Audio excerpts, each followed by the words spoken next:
शुभकामनाएं। गणेश जी सर्व सुखदाता, सिद्धिदाता, सुख करता, दुख हरता। गणेश जी का क्या कहना। हम किसी भी कार्य को शुरू करने से पहले सदैव गणेश जी की आराधना करते हैं, गणेश जी को ही याद करते हैं। तो आज हम सभी को हार्दिक शुभकामनाएं गणेश चतुर्थी की। और इस अवसर पर मैं आपके लिए लाई हूँ कि गणेश जी के आध्यात्मिकता की दृष्टि से उनके अंगों का क्या महत्व है।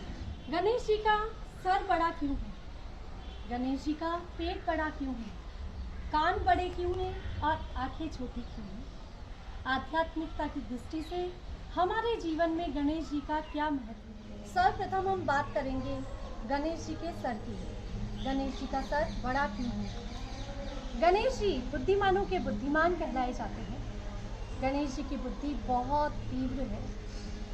एक बार की बात है, गणेश जी और उनके भाई को कहा गया कि आपको पूरी धरती, पूरे संसार की एक परिक्रमा लगानी है।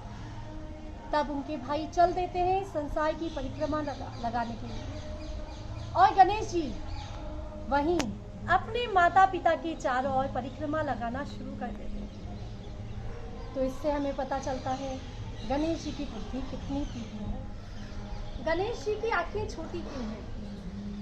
गणेश जी बुद्धिमत्ता के स्वामी होने के साथ साथ दूरदर्शिता के स्वामी हैं। बहुत दूरदर्शी है गणेश जी, और हमें भी सीख देते हैं अच्छे कर्म करे जाएं, लेकिन दूर के फल की चिंता अवश्य करें।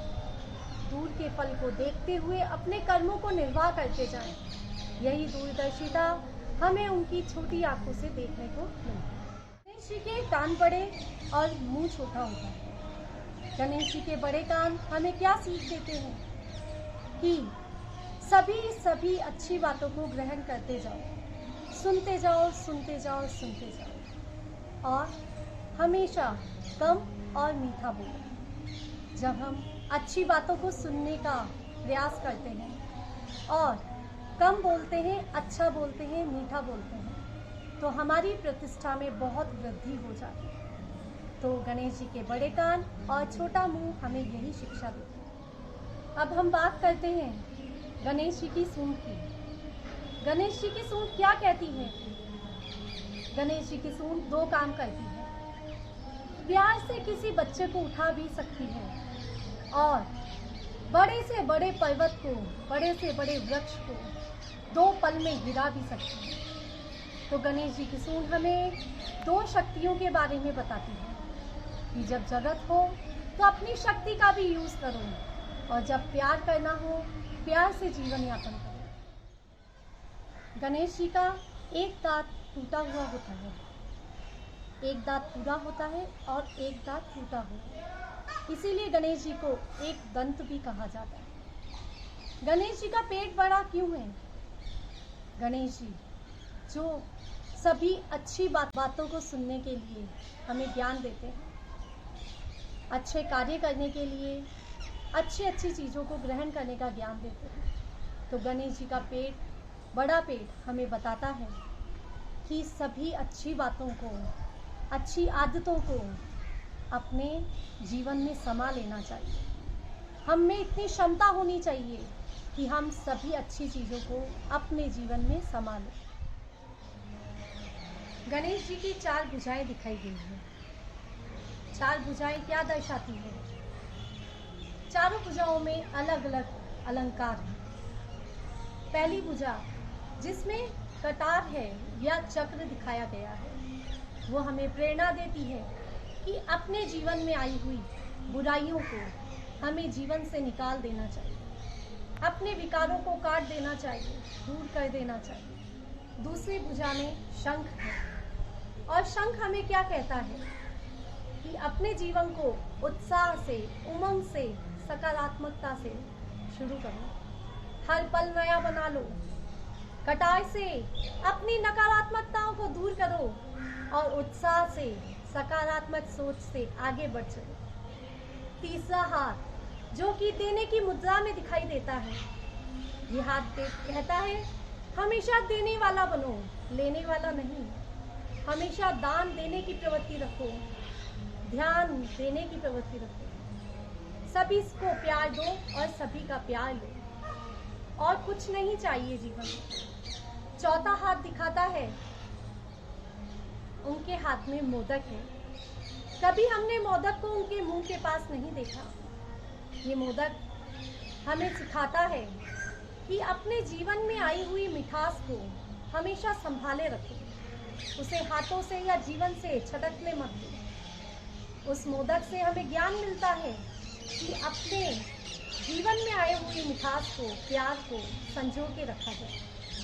और जैसे ही हम इस प्यार को संजो के रखना सीख जाते हैं, हमारे जीवन में सुख समृद्धि बढ़ जाती है। गणेश जी का वाहक है चूहा।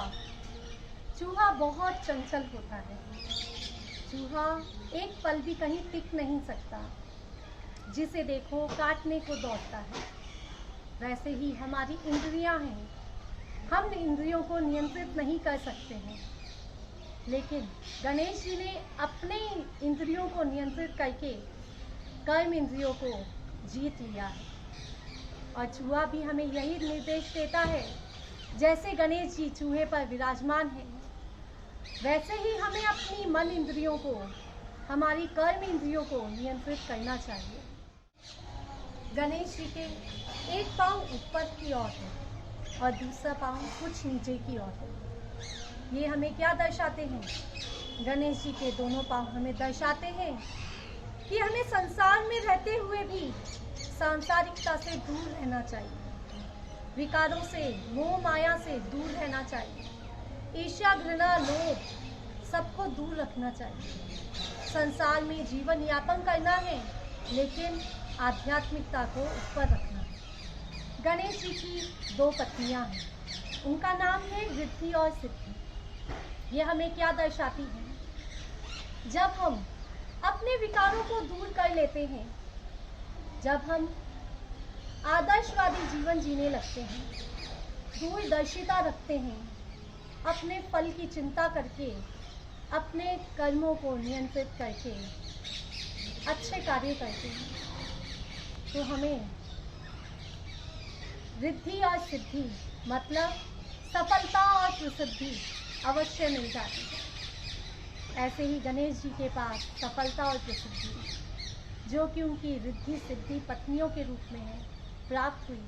वैसे ही हमें भी अपने जीवन को सदाचार से जीना चाहिए, अपनी कर्म इंद्रियों को नियंत्रित करके आदर्शवादी जीवन जीते हुए अपनी सफलता और प्रसिद्धि को प्राप्त कर लेना चाहिए।